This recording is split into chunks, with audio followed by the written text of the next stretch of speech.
जय श्री श्याम। आप सभी का स्वागत है आपके अपने भक्ति चैनल प्रभु कृपा में।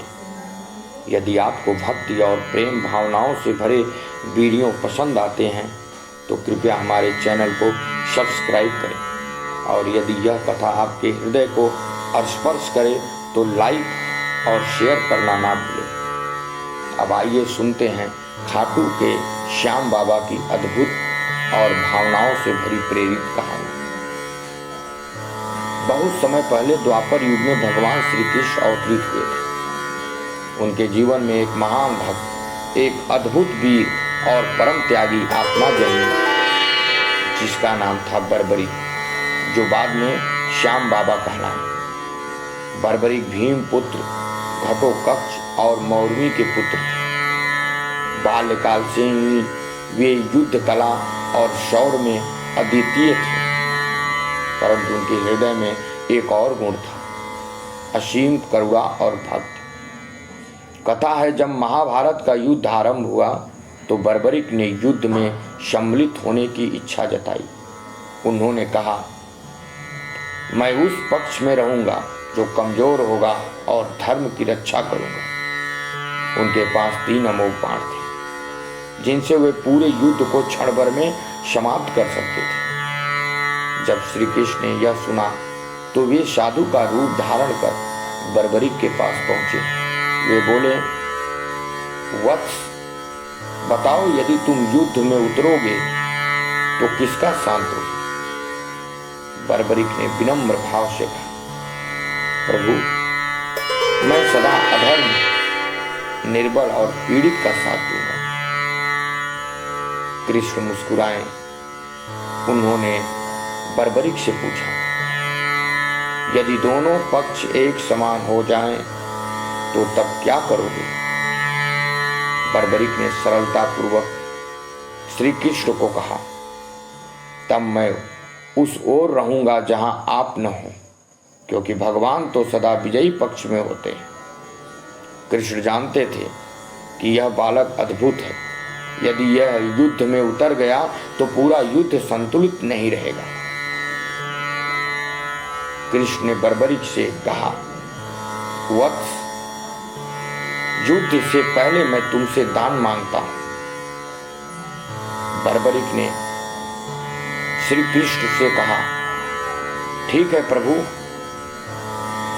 आप जो मांगना चाहते हो मांगे।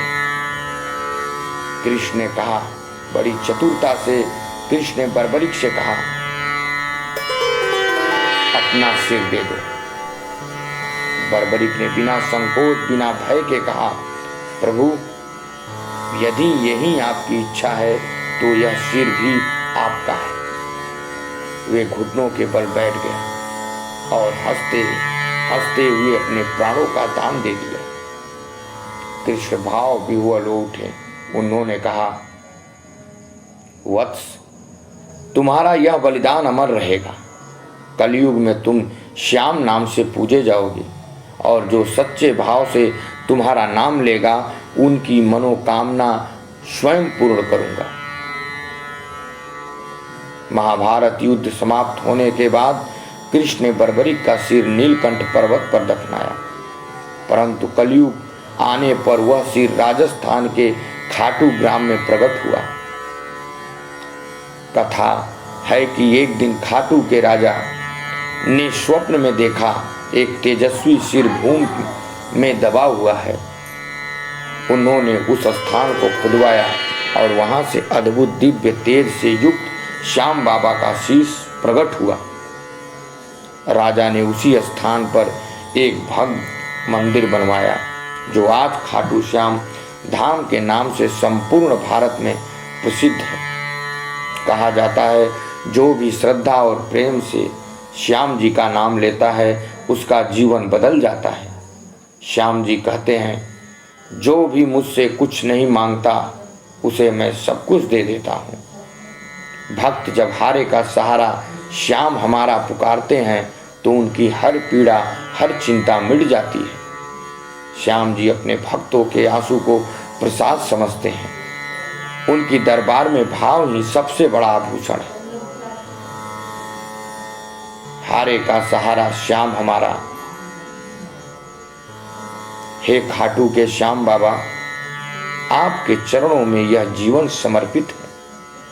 आपका नाम लेते ही हृदय में एक अलौकिक शांति उतर आती है। जो सच्चे भाव से श्याम पुकारे उसके जीवन में कभी अंधकार नहीं रहता। यदि यह कथा आपके हृदय को छू गई हो तो प्रभु कृपा चैनल को सब्सक्राइब करें और इस कथा को श्याम प्रेमियों तक पहुंचाएं। हारे का सहारा श्याम हमारा। अब हमें आज्ञा दीजिए, मैं आप लोगों से फिर मिलूंगा, फिर एक नई कथा के साथ।